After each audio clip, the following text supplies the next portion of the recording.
So, you've arrived at last.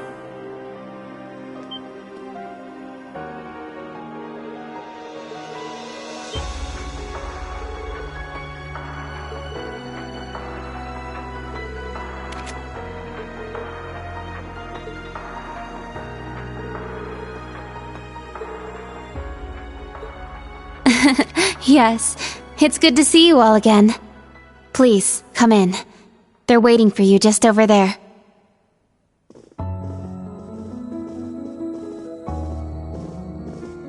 I'm glad you all finally made it.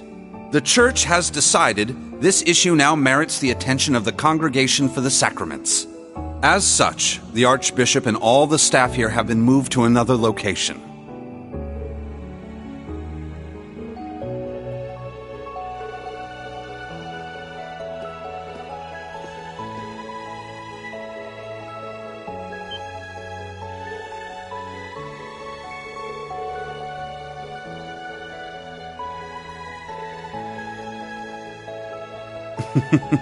Thank you for all your diligence, Rosine. I'd feel much better if you were to stand watch over the front door now, just in case. Yes, understood. Leave it to me.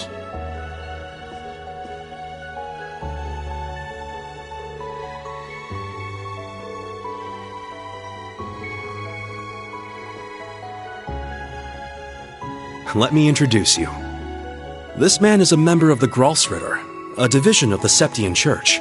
He's the second in command, in fact. Thomas Lysander. He holds the seat of Second Dominion and is sometimes known by his title, the Partitioner.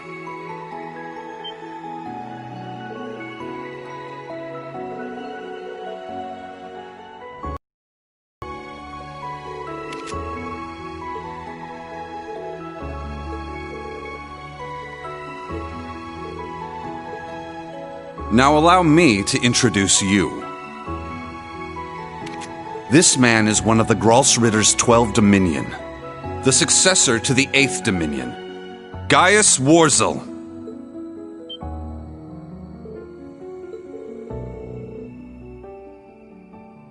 Yeah, a lot happened all at once. After graduating from Thors, I returned to Nord and began observing the struggle between Erebonia and Calvard.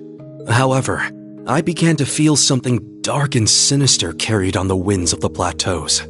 I consulted my father and the chief, and eventually my old teacher, Father Barkhorn, came to visit. You might remember the name. He was the traveling priest we chased after during the Civil War. But it turns out, he was also the 8th Dominion of the Gralsritter, with the title the Roaring Lion. He was an extremely skilled knight, who investigated the Salt Pale in Northumbria and trained Brigadier General Bardius. Apparently, he was worried and came to Nord to check up on me. He explained to me that what I had been sensing was called the Gale of Ruin. I'm not sure why I'm able to sense it. Maybe it's because I'm a descendant of those who fought alongside the Lionheart Emperor. I mentioned this to him and he came to a realization. But then it happened. A Calvardian ship that broke past the 7th Armored Division attacked my village. My father was away at the time. I fought back in an attempt to protect my family, but it was no use. Right as I prepared myself for death, my teacher threw his huge body in the way to protect me. And as he lay there dying, he passed his stigma onto me. Across the nearly 1,000-year history of the Grolsritter, its highest-ranking members have each borne one of 12 sacred markings. This was one of those markings.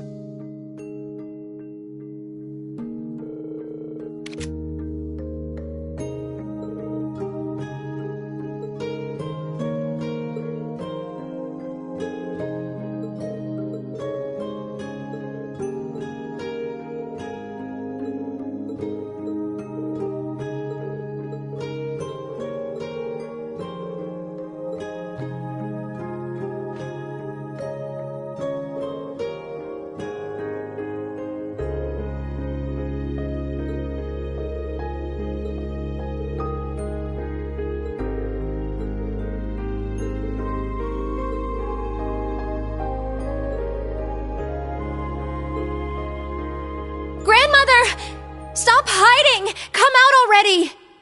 You're the one who called us here in the first place, aren't you? I only hid myself so as not to interrupt your discussion.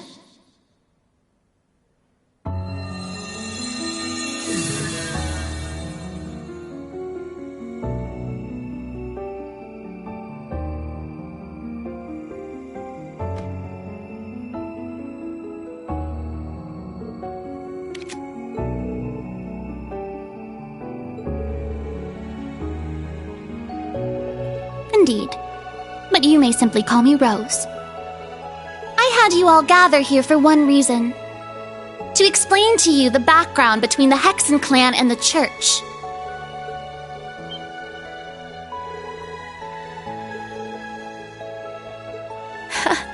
It's not as though we don't believe in Adios.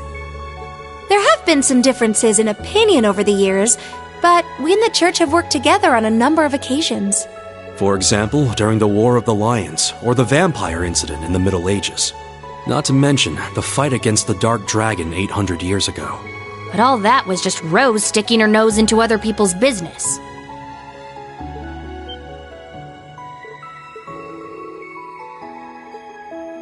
Legend has it, Emperor Dreikel's camp was once visited by a good witch.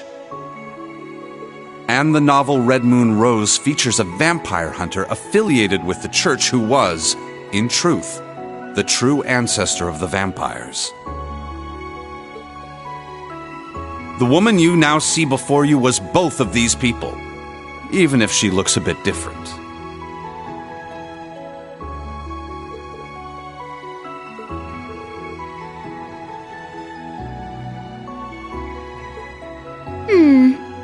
Or so. However, you should know that my situation is somewhat unique. All other witches are normal humans. Except, of course, for the fact that they are all descendants of those who once guarded the Septarian of Fire.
the beginning, this land housed two of the Septarian.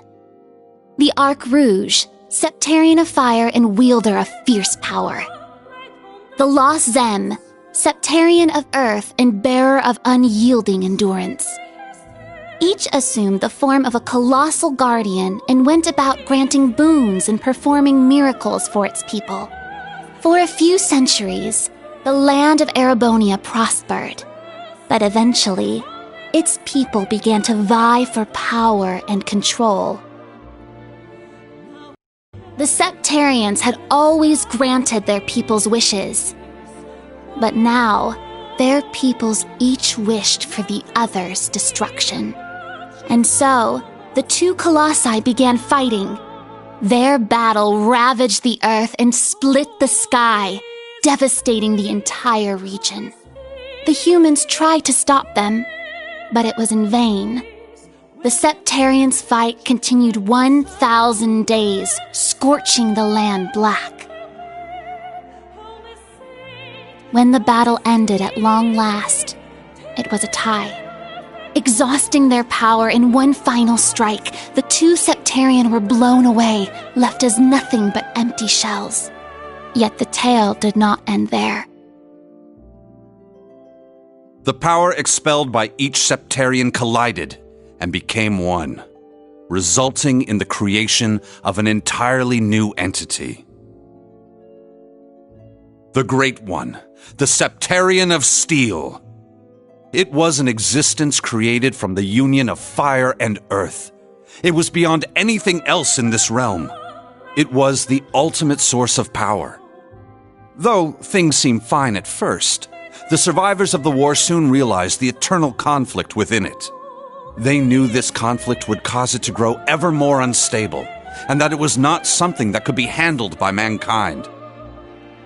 With the Holy Beast's assistance, the kins of fire and earth joined together to see the Great One sealed away. However, each of their attempts ended in failure. Left with no other options, they resorted to their final plan. The Great One would remain whole in the higher plane, yet its physical incarnation in this world split into numerous shards. It was this final gambit that saw disaster averted. Indeed, their combined efforts bore fruit. The kin of Earth created 7 vessels, while the kin of Fire split the Great One's power and infused each vessel with a part of it. 7 dolls in the form of knights, each bearing the Great One's power, the Divine Knights.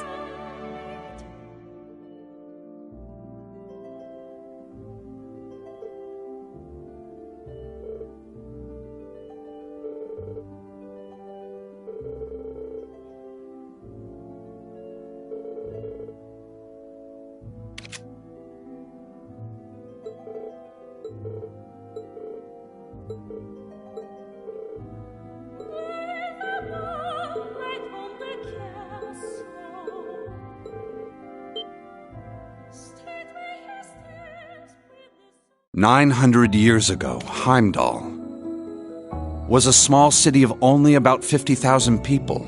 However, it was one of the burgeoning centers of culture for the region.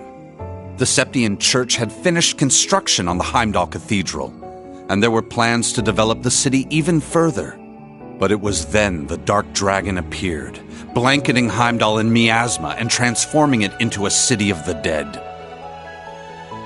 Emperor Astorius chose to lead his people south and made St. Arc the new capital of Erebonia. In helping Emperor Astorius deal with this crisis, the Hexen clan and gnomes each suffered substantial losses. The Hexen clan lost its elder, and the gnomes their holy beast. And so ended their alliance.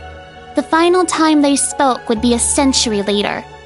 It was when Emperor Hector awakened the Vermilion Knight to reclaim Heimdall from the Dark Dragon. He did so at the urging of the chief of the gnomes and the new elder of the Hexen clan, myself. The Emperor fell to the Dark Dragon's miasma, and the Vermilion Knight to its curse. curse. The Emperor's son had the chief of the gnomes and myself first night deep below the Imperial Palace. That would be the last act our two clans performed together. I do not know why, but the gnomes cut off contact with our clan and hid themselves away. In the 800 years that followed, whenever war struck Erebonia, a divine knight would enter the stage, demonstrate its might, then vanish. I was certain the gnomes were involved, yet all we could do was guide awakeners on the proper course.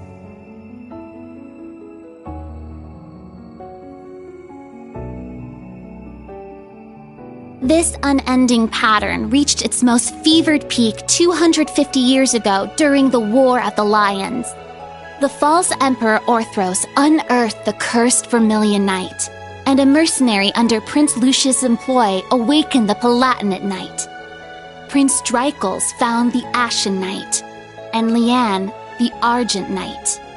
The four awakened at once, made for a grand war indeed.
When the sacrifice is made and the ancient blood flows, the path to the Grawl of Erebos shall open. When the tainted holy beast is pierced by the blade of World's End, and its blood fills the Grawl, the great twilight shall fall upon the land.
Muse?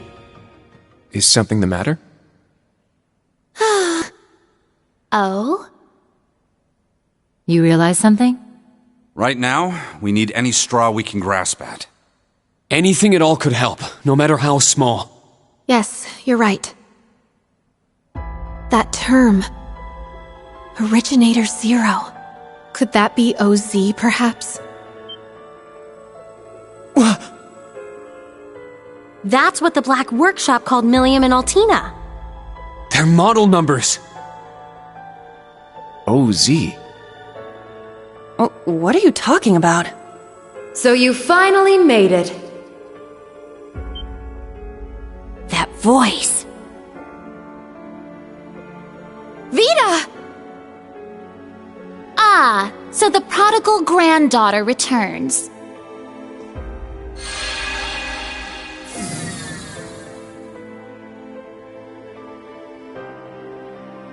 Misty, Vita! I heard you had been acting on your own. Nice to see you again, Grandmother. Emma, Celine, and Class 7, too. And thank you for mediating, Mr. Lysander. Oh, don't even mention it. It always breaks my heart to see a family torn apart so. Vita! Why? You really don't plan on ever coming back, do you? That's correct. As I said before, my allegiance will forever lie with the Grandmaster. I can't return to you and Grandmother. I can never go back to the way I used to be. Just like the Steel Maiden. Seriously, who even is this Grandmaster person? I have no clue. But it is clear she is quite taken with them. So do tell, Vita. If you have not decided to return to us, why show yourself now? Has Ouroboros finally decided upon its course of action? Yes. After our experiments with the 3 ions, the 6 other Anguis came to a unanimous decision. They decided to ignore my warning. They will work with the Chancellor and the Gnomes to bring about the Great Twilight, completing the Phantasmal Blaze Plan.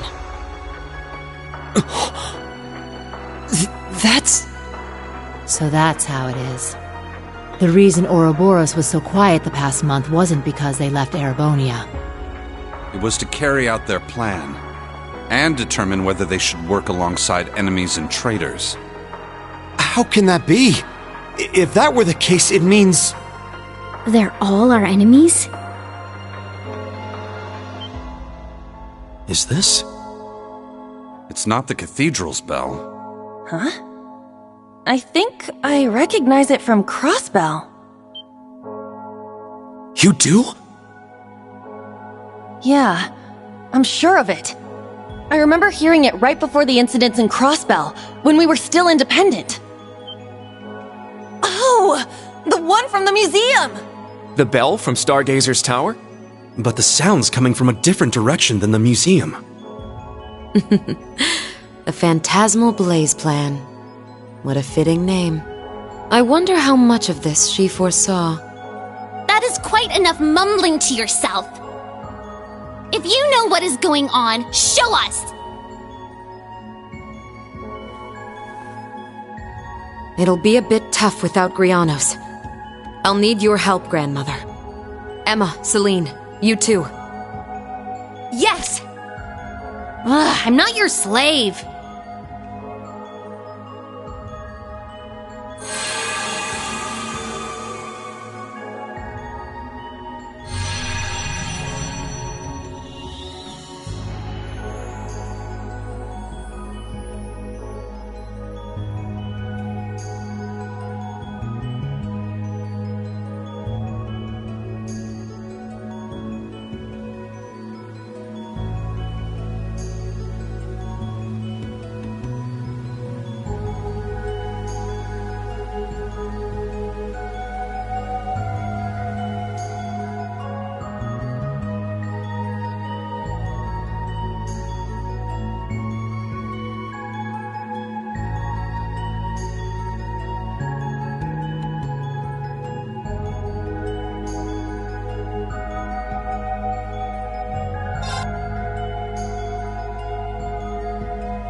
Rufus.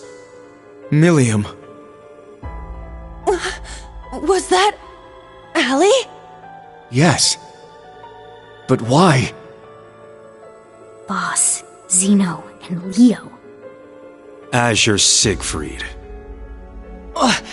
And that guy in the lab coat, isn't that... The blazing demon and the fool were there as well.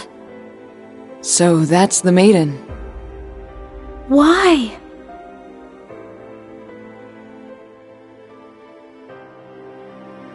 We just spoke this morning and...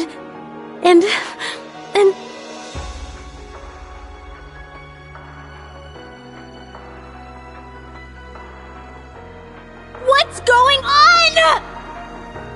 Lisa. That man's name was Lumen or something like that, right? His hair looked different. Franz Lumen, the first disciple of G. Schmidt and the deceased husband of the Reinford Group's chairman, also known as Franz Reinford. Ah, so he has been lurking in the shadows these past 20 years. Yes. Perhaps for the sake of working with the Chancellor to engineer this very moment. Elisa! Snap out of it! Now's not the time! As a bracer, I can't just sit here and let them pull off whatever that Twilight crap is they're planning. How about all of you? She's right. We can't stop here. We gathered together to do whatever we could to help. Our goal remains unchanged. Yep, true. Elisa, let's go. Yeah. Well, Vita, what will you do now? Well, I'd like to charge in there alongside the rest of you, mostly out of spite. Unfortunately, I suspect things won't be quite that easy. What do you... Something's... There's a turbulent swirl in the mana. Was that? I believe so.